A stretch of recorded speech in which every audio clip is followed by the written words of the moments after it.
Welcome to special drive. నేను అనుష. ఇక ప్రాణాంతక వ్యర్థాలతో నిండిన మూసీ నది ప్రక్షాళననే రేవంత్ సర్కార్ ఏఎం. జీవజాతుల మనుగడకు ప్రశ్నార్థకంగా మారిన మూసీ సుందరీకరణే ప్రభుత్వ ధ్యేయం. ప్రతిపక్షాల సవాళ్లకు బెదిరేదే లేదు. రాజకీయ ఆరోపణలకు జవాబు చెప్పేది అంతకన్నా లేదు. మూసీ నది మురికి కూపంగా మారడానికి కారణమెవరు? పునరుద్ధీకరణలో ప్రజల సహకారం ఎంత? గత ప్రభుత్వాలు ఎందుకు విఫలం చెందాయి? అనంతగిరి కొండల్లో పుట్టిన జలాధార Musi rivers. News 360 special focus.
Musi నది కృష్ణా నది ఉపనదులుగా పిలుస్తారు. ఒకప్పుడు తాగునీటికి సాగునీటికి జలాధారంగా ప్రసిద్ధి చెందింది. హైదరాబాద్ సిటీకి 90 కిలోమీటర్ల దూరంలోని రంగారెడ్డి జిల్లా వికారాబాద్ సమీపంలోని అనంతగిరి కొండల్లో మూసీ నది ప్రవాహం రూపం దాల్చింది. నల్గొండ జిల్లా వాడపల్లి వద్ద కృష్ణా నదిలో కలుస్తుంది. భాగ్యనగరం మీదుగా మూసీ ప్రవహించే క్రమంలో నదీ నీరు సిటీ వాసులకు తాగునీటిగా అందిస్తూ హుస్సేన్ సాగర్ జలాశయం విశిష్టతను సంతరించుకునేలా అప్పట్లో తయారైంది.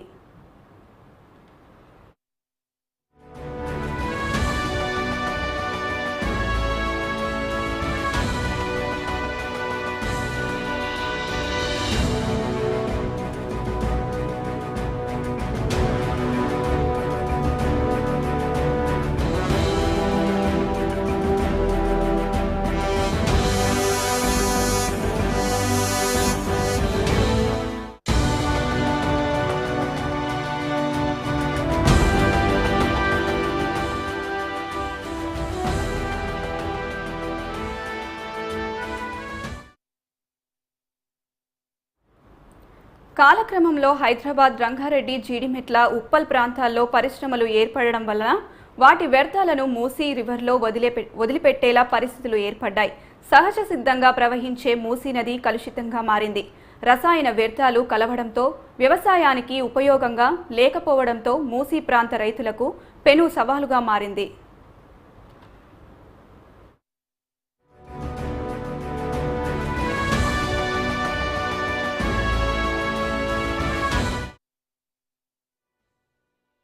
తప్పకుండా ఈ ప్రభుత్వం చాలా దుర్మార్గ, చాలా కిరాతక ప్రభుత్వం అని చెప్పక తప్పదు. ఒకటి మాత్రం పక్కా, ఈరోజు మీరు, నేను, మనందరం కూడా ఆలోచించవలసింది, మనందరం గుర్తుపెట్టుకోవాల్సింది ఒకటే. ఇవాళ జరుగుతున్న ప్రాజెక్ట్ ఏదైతుంది, మీకు ఐడియా ఉండాలో, మీరు కూడా 10 మందికి చెప్పాలి కదా, చెప్తా ఉన్నాం. మూసీ డెవలప్మెంట్ అంటున్నారు. అసలు మూసీ అనే నది ఎప్పటి నుంచి ఉన్నది, దాంతో వచ్చిన సమస్య ఏంది, ఎందుకు చేస్తున్నది ఈ ప్రాజెక్ట్ అంటే ఒక్క అధికారి దగ్గర కానీ, ఒక్క మంత్రి దగ్గర కానీ, ముఖ్యమంత్రి దగ్గర కానీ సమాధానం లేదు. అప్పుడప్పుడు 1908వ సంవత్సరంలో మూసీ నదికి వరదలు వచ్చినాయి హైదరాబాద్లో. అప్పుడు ఈ ప్రాంతంలో బహుశా ఎవరు లేరు. అప్పుడు వరదలు వచ్చినాయి. వరదలు వస్తే ఆనాటి అప్పటి చాలా పెద్ద ఇంజనీర్ మోక్షగుండం విశ్వేశ్వరయ్య గారిని అప్పటి నిజాం ప్రభుత్వం పిలిచి, మూసీకి వరదలు వచ్చినాయి, భవిష్యత్తులో రాకుండా ఉండాలంటే ఏం చేయాలి చెప్పండి అంటే 2 చెరువులు ప్లాన్ చేసినారు పైన, ఉస్మాన్ సాగర్, హిమాయత్ సాగర్. ఎందుకు? ఆ 2 చెరువులలో ఎక్కువ నీళ్లు వస్తే అక్కడే నిల్వ ఉంచి దాదాపు 7.5 టీఎంసీల నీళ్లు, 7.5 టీఎంసీలు అంటే ఒక హుస్సేన్ సాగర్ 1 టీఎంసీ. మీకు ఐడియా కోసం చెప్తున్నా. హుస్సేన్ సాగర్ మొత్తం కెపాసిటీ 1 టీఎంసీ. 2 చెరువులు ఆనాడు విశ్వేశ్వరయ్య గారు కట్టినారు. 1920వ సంవత్సరంలో పూర్తయి ఉస్మాన్ సాగర్, హిమాయత్ సాగర్ 2 కట్టినారు.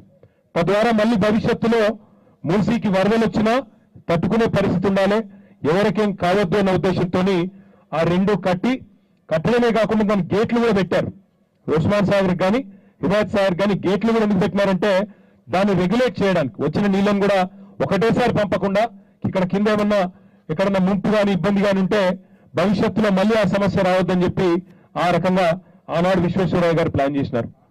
1920 నుంచి 2020 వరకు మనకెన్నడూ పెద్దగా సమస్యలు రాలేదు మూసీలో.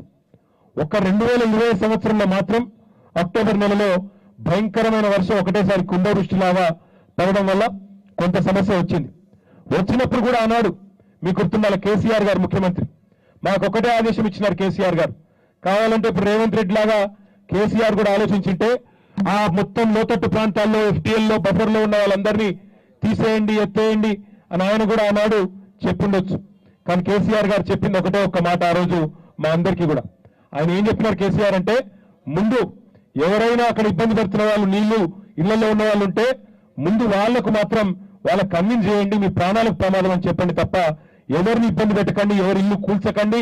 ఏమన్నా ఉంటే MFL అంటారు, మాక్సిమం ఫ్లడ్ లెవెల్, అది మాత్రం మార్కింగ్ చేసి పెట్టండి, అంతవరకే ఉంచండి అని చెప్పినారు. ఇప్పుడు నేను ఇక్కడ వింటున్నా, ఆయన ఏమన్నాడు, December 7th నాడు కాంగ్రెస్ గవర్నమెంట్ వచ్చింది, January 14 నాడు నాకు బిల్డింగ్ పర్మిషన్ వచ్చింది, ఆ తర్వాత నేను ఇల్లు కట్టుకున్నాను, ఇప్పుడు సెప్టెంబర్ మాసంలో ఉన్నాము, నేను ఇల్లు కట్టుకున్నాను, అలా పోయినాను, లోన్ తెచ్చుకున్నా, పర్మిషన్ ఇచ్చిండ్రు, రిజిస్ట్రేషన్ అయ్యింది. మరి కాంగ్రెస్ వాడే పర్మిషన్ ఇస్తాడు, కాంగ్రెస్ వాడే రిజిస్ట్రేషన్ చేస్తాడు, మళ్ళీ కాంగ్రెస్ వాడే కూలగొడతా అంటే వాళ్ళకి తెలుస్తున్నా అన్న ఏం చేస్తున్నారు అనే మాట వారు అడిగినారు. వినాశనం స్టార్ట్ అయితే ఆపడం కష్టమని మూసీ నది కలుషితంతో తెలుసుకోవచ్చు. ప్రభుత్వాల అలసత్వం, అధికారుల నిర్లక్ష్యంతో ప్రపంచంలోని విషపూరిత నదుల జాబితాలో మూసీ కూడా చేరింది. ఆ ప్రభావం నోరు లేని జీవులను కూడా వదిలిపెట్టట్లేదు. జంతు సంపదతో పాటు ప్రజల ఆరోగ్యానికి పెనుముప్పుగా మూసీ తయారైంది. నీటి కాలుష్యంతో వ్యాధులు కబలించాయి. విషజలాలతో పశువులు, పక్షులు లైంగిక శక్తిని కోల్పోయాయని పరిశోధనలో తేలడంతో పరిస్థితి ఆందోళనకరంగా మారింది.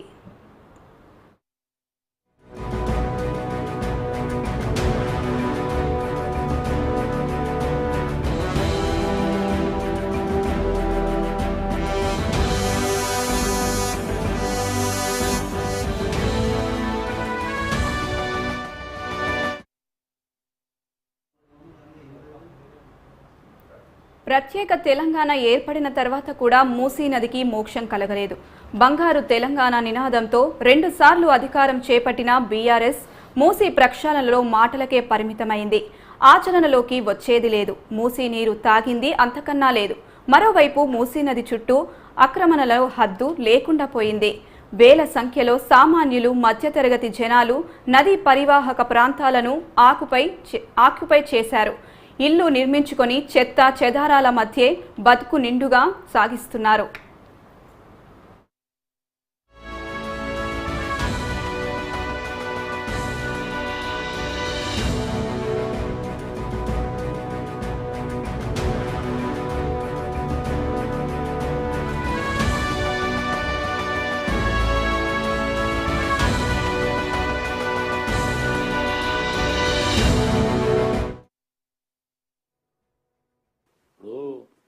రాజకీయంగా ఏ అంశం దొరకలేదు. ఒక పక్షాన ప్రభుత్వం అన్ని పనులు చేస్తూ ఉంది, ఒకటి తర్వాత ఒకటి. పేదలకు కానీ నగరవాసులకు కానీ ప్రధానంగా మూసీ నది అంటే మనకు ఒక గొప్ప చరిత్ర ఉన్న నది. ఆ నదికి సంబంధించి రేపు పట్టణంలో 3 జిల్లాల్లో, ఉమ్మడి జిల్లాలకు సంబంధించి ఆ రోజు ఇదే ప్రక్షాళన జరిగి మంచి నీటిని తాగే అవకాశం ఉండి మంచి గాలిని పీల్చే అవకాశం ఉంటే ప్రజలు వాళ్ళని ఎవరిని కూడా చూడరు. కాంగ్రెస్ పార్టీ చేసింది వీరికే పేరు వస్తుంది, రేపు పొద్దున దీన్ని ఎట్లయినా ఆపు చేయాలని ఒక ప్రయత్నం జరుగుతుంది, స్పష్టంగా కనబడుతుంది. మంత్రి గారు, ఇది October 2 కొత్త రేషన్ కార్డులు స్టార్ట్ చేస్తున్నాం అన్నారు, అదేమన్నా విధి విధానాలు వచ్చాయి? ఈరోజు ఆ కమిటీ కూర్చొని ఆలోచన చేస్తూ ఉంది. పాయిలెట్ను తీసుకుంటారు, పాయిలెట్ బేసిస్ మీద కొన్ని ప్రాంతాలు తీసుకుంటా ఉన్నారు. ఆ పాయిలెట్లో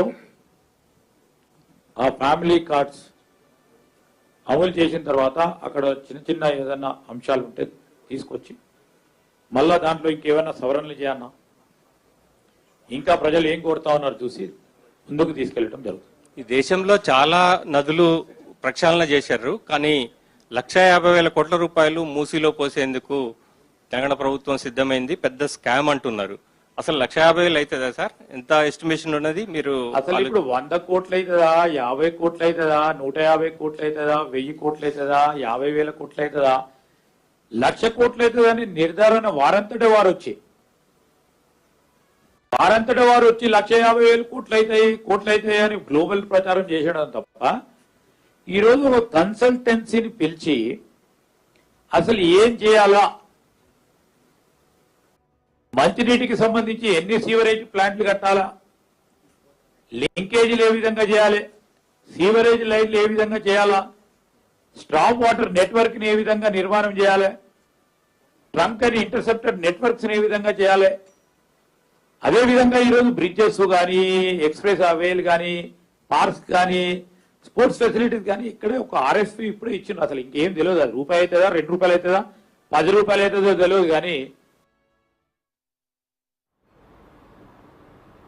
ఇక 2023లో ప్రజలు అధికారాన్ని కాంగ్రెస్ కు కట్టబెట్టారు. దీంతో మూసీ నది ప్రక్షాళనకు మూసీ రివర్స్ ఫ్రంట్ పేరుతో రేవంత్ సర్కార్ రెడీ అయింది. బీఆర్ఎస్ ప్రభుత్వం వాగ్దానాలకే పరిమితమైందని, పునరుద్ధీకరణ పేరుతో 100 కోట్ల రూపాయలు ప్రజాధనం దుర్వినియోగం అయ్యాయని మునుగోడు ఎమ్మెల్యే కోమటిరెడ్డి రాజగోపాల్ రెడ్డి ఆరోపించారు. టార్గెట్ మూసీ అంటూ ప్రజల్లో చర్చ స్టార్ట్ అయ్యేలా పరిస్థితులు దారితీశాయి.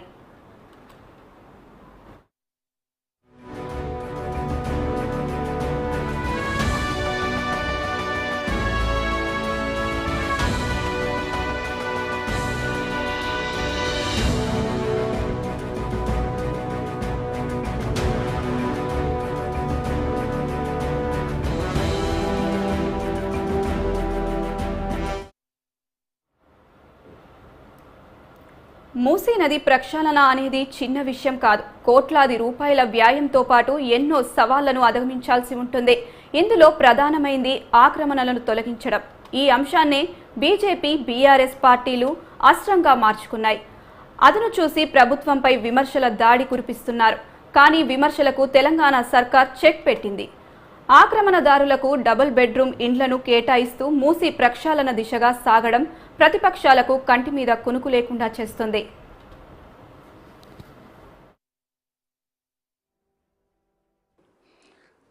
హైడ్రా మీ అందరూ చూశారు. ఫస్ట్లో కొంత ఇంపార్టెంట్ స్ట్రక్చర్స్ని డిమాలిష్ చేయగానే ఇది ఉన్నది అంతర్జానికి చాలా బ్రహ్మాండంగా చేస్తున్నారన్నారు.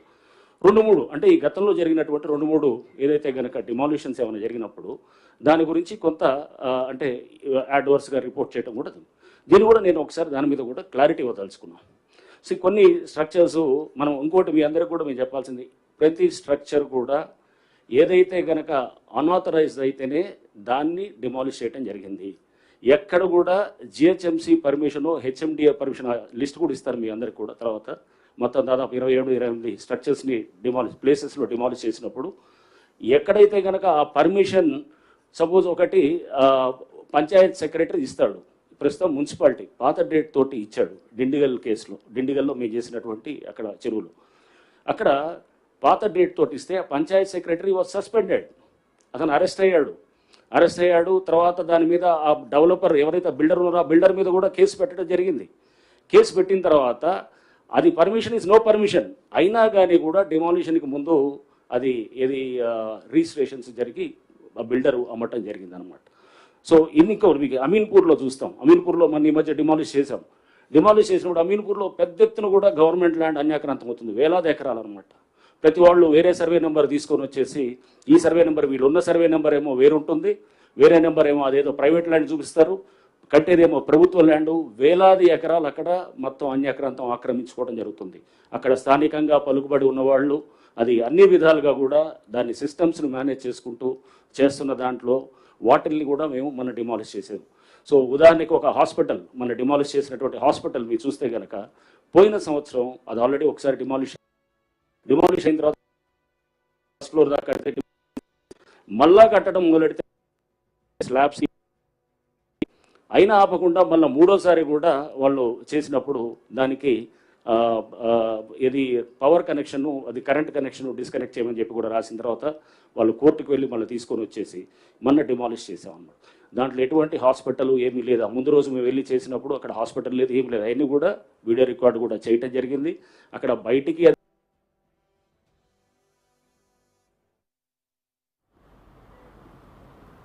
ఆక్రమణలు ఎప్పటికైనా డేంజర్ అని తెలిసినా కొంతమంది మూసి పరివాహక ప్రాంతాల్లో గూడు ఏర్పాటు చేసుకున్నారు. ఇవన్నీ full tank level buffer zone ప్రాంతాల్లో ఉండడంతో సర్కార్ వాటిని తొలగించే ప్రక్రియను ముమ్మరం చేసింది. మరోవైపు మూసీ నది ప్రక్షాళనకు ప్రభుత్వం పలు చర్యలు చేపట్టింది. 31 సేవేజ్ ట్రీట్మెంట్ ప్లాంట్లను ఏర్పాటు చేయడంతో కలుషిత నీటికి చెక్ పెట్టేలా నిర్ణయం తీసుకుంది.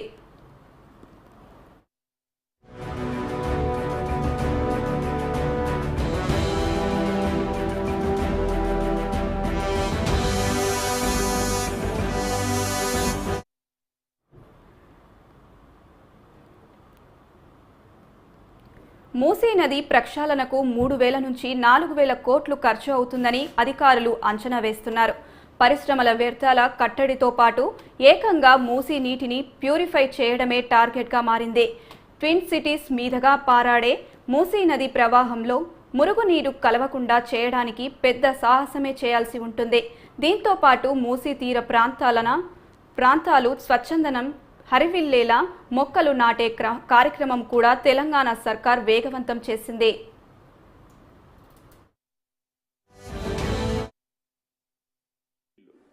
కానీ చాలా మంచిగా తీసుకొచ్చారు ప్రాజెక్ట్. అట్లాగే హాన్ రివర్ అనే ప్రాజెక్ట్ చూసాం అక్కడే, అదే సియోల్లోని. ఇవన్నీ చూసిన తర్వాత ఇటువంటి మన దగ్గర చేయాలని ఒక సంకల్పంతో ప్రపంచంలో పలుమూల చుట్టి ఇప్పుడు ఇంకొకటి చెప్పారు మాకు, తప్పనిసరిగా మీరు నగరంలో మూసి ఇవ్వబడినటువంటి ఎమ్మెల్యేలని, మేయర్ని, మీ ఇన్ఛార్జ్ మినిస్టర్లను తీసుకువెళ్ళి ఒక ప్రాజెక్ట్ చూపించండి సియోల్ అని చెప్పేసి అక్టోబర్లో వెళ్తున్నాం. ఎందుకు వెళ్తున్నామంటే నగరం యొక్క అభివృద్ధి కాదు, నగరంలో జరుగుతున్నటువంటి పరివాహక ప్రాంతాల నదుల అభివృద్ధి కాదు, అసలు రీసెటిల్మెంట్ ఎలా చేశారో కూడా ఒకసారి చూసిరండి మీరు అనేసి. సో అది అక్టోబర్లో వెళ్ళబోతున్నాము. దాన్ని కూడా ఫైనల్ చెప్పింది డేట్ వెళ్తున్నాము. ఇవన్నీ కూడాను ఈ నగరానికి ఉన్నటువంటి ప్రశస్తి ఇంకా పెంపొందించాలి. $80 బిలియన్ నగరాన్ని నైట్ అండ్ ఫ్రాంక్ వాళ్ళు చెప్తారు 2035కి $250 బిలియన్ ఎకానమీ అవుతుంది అనేది ఒక report. It's happening. Hyderabad is the most happening fastest growing city. మరి ఈ సిటీని ఇంకా ముందుకు తీసుకెళ్లాలనే ఉద్దేశంతో ముఖ్యమంత్రి గారు మంత్రివర్గం సభ్యులంతా కూర్చొని చర్చించేసినటువంటి ప్రాజెక్ట్ ఇది.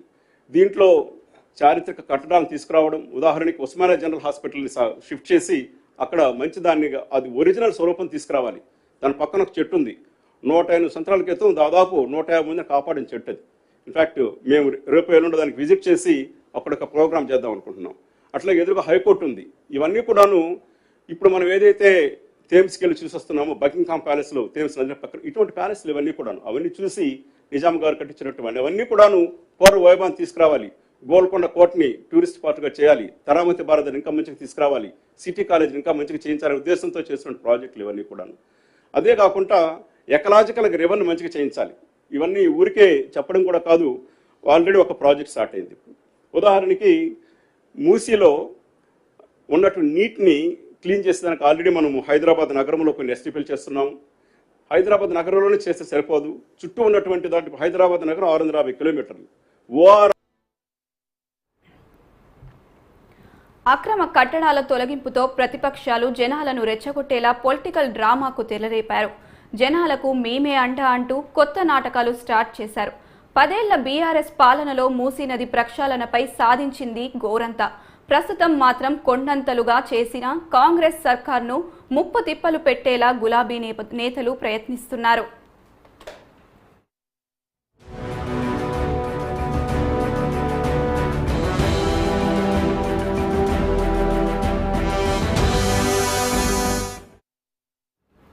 వాస్తవానికి క్లీన్ మూసీ భాగ్యనగరానికి ఓ గొప్ప కానుక. ఇప్పటికే హైదరాబాద్కు ప్రపంచవ్యాప్తంగా పేరుంది. అందుకు తగ్గట్టుగానే సిటీని మరింత డెవలప్మెంట్ చేసుకుంటే ఇటు ఉపాధి అవకాశాలతో పాటు రాష్ట్ర ఖజానాకు ఆదాయం బాగానే పెరుగుతుంది. ఎవరు నమ్మినా నమ్మకపోయినా మూసీ నది స్వచ్ఛంగా తయారైతే ముందుగా లాభపడేది మాత్రం స్థానిక ప్రజలే.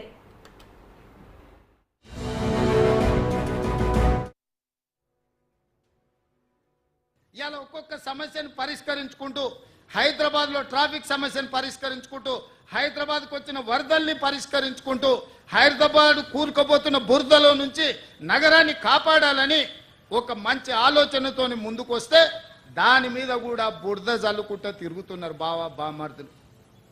నేను అంటున్న కిరాయి మనుషులతో మీరు చేసే హడావిడి తెలంగాణ సమాజం నిశ్చితంగా గమనిస్తుంది. ఇవాళ పేదలకు అన్యాయమైందని ఏడుస్తున్నారు కదా. ఈ తెలంగాణ రాష్ట్రాన్ని దోసుకున్న నిధులు మీ పార్టీ ఖాతాలో 1500 కోట్లు ఉన్నాయి. ఒక 500 కోట్లు తీసి ఆ మూసీలో మునిగిపోయిన వాళ్ళకి పంచిపెట్టండి. మీకు అధికారంలోకి రాకంటే ముందు తొడుక్కోవడానికి చెప్పులు కూడా లేవు కదా. ఈరోజు 1500 కోట్ల రూపాయలు మీ పార్టీ ఖాతాలో ఉన్నాయి. అది ఎవరి సొమ్ము? తెలంగాణ ప్రజల సొమ్ము కాదా? ఇవాళ తెలంగాణ ప్రజలు మూసీలో ఉన్న పేదలు బాధలు ఎదుర్కొంటున్నారని మీరు మాట్లాడుతున్నారు కదా. ఒక 500 కోట్ల రూపాయలు మీ పార్టీ ఖాతాలో నుంచి తీసి వాళ్ళకి పంచి పెట్టండి. వాళ్ళకి ప్రత్యామ్నాయం ఏం చేయాలో చెప్పండి. ఈరోజు ఈ ప్రభుత్వం సిద్ధంగా ఉంది వినడానికి. హైడ్రా గురించి అసెంబ్లీలో చర్చ పెట్టినప్పుడు ఈ సన్నాసులు పారిపోయినారు, మాట్లాడలేదు. హైడ్రా మీద అసెంబ్లీలో చర్చ జరగలేదా? ఆ రోజు మీరు సూచన చేసి ఉంటే ఈరోజు మీరు అడ్డగోలుగా మాట్లాడాల్సిన అవకాశమే లేకపోతుండే కదా. ఈరోజు పేదలకు ఏం చేద్దామో చెప్పండి. మీ తాత సొమ్ము మా తాత సొమ్ము ఇచ్చేది లేదు. ప్రజలు కట్టిన పన్నుల నుంచి పేదలకు ఇవాళ 12,000 మంది బఫర్ జోన్లో లేకపోతే నదీ బెడ్డులో మూసి పరివాహక ప్రాంతంలో ఉంటే 15,000 డబుల్ బెడ్రూమ్ ఇండ్లు ఇవాళ మనం కేటాయించడానికి నేను ఆదేశాలు ఇచ్చిన. మూసి మురికిలో దోమలతోని కలుషితమైన నీళ్లతోని అక్కడ బతకలేని శవాలుగా జీవోత్సవాలుగా ఉన్న పేదవాళ్లకు ఆత్మగౌరవంతో బ్రతకడానికి ఇల్లు ఇచ్చి ఇంటి ఖర్చులకు 25,000 ఇచ్చి మా అధికారులు అక్కడ ఉండి వాళ్ళని ఇంటి దగ్గర దిగబెడుతుంటే అభినందించాల్సింది పోయి అన్యాయంగా మాట్లాడుతున్నారు. డబుల్ బెడ్రూమ్ ఇల్లు కంటే ప్రత్యామ్నాయం ఏముందో చెప్పండి. పంచుదాం, ఇది ప్రజల సొమ్ము. మేము సిద్ధంగా ఉన్నాం బాధ్యత తీసుకోవడానికి. ఇవాళ పేదల సంక్షేమం అమలు చేయడమే మా బాధ్యత. చేతనైతే రాండి, అఖిలపక్ష సమావేశాన్ని పిలుస్తాం, మీరు రాండి, ఏం చేయాలో చెప్పండి. ఏది చేసినా వద్దనడం మీ చేతగాని తనాన్ని కప్పిపుచ్చుకోవడానికి మమ్మల్ని మూసీ నది ప్రక్షాళన కేవలం ఓ కంటి తుడుపు చర్య కాదు. ప్రజల ఆరోగ్యంతో పాటు పర్యావరణాన్ని రక్షించుకోవాలన్న బాధ్యత, తపన ఎంతో ఉంది. నది ప్రక్షాళన పూర్తి స్థాయిలో విజయవంతం కావాలంటే పొలిటికల్ పార్టీల తమ డ్రామాలను పక్కన పెట్టాలి, ప్రభుత్వానికి సహకరించాలి, ప్రజల్లో చైతన్యం, రైతులకు భరోసా తీసుకురావాలి. పక్షులు, మూగజీవాలు ఉనికిని కాపాడాల్సిన అవసరం ప్రతి ఒక్కరిపై ఉంది. రాజకీయ మాటలతో ప్రజల జీవితాలతో ఆడుకుంటున్న నేతలకు వత్తాసు పలుకుతారా, లేదా మూసీ ప్రక్షాళనకు చేయి అందిస్తారా అన్నది మున్ముందు చూడబోతున్నాం. ఇది ఇవాల్టి స్పెషల్ డ్రైవ్. చూస్తూనే ఉండండి న్యూస్ 360.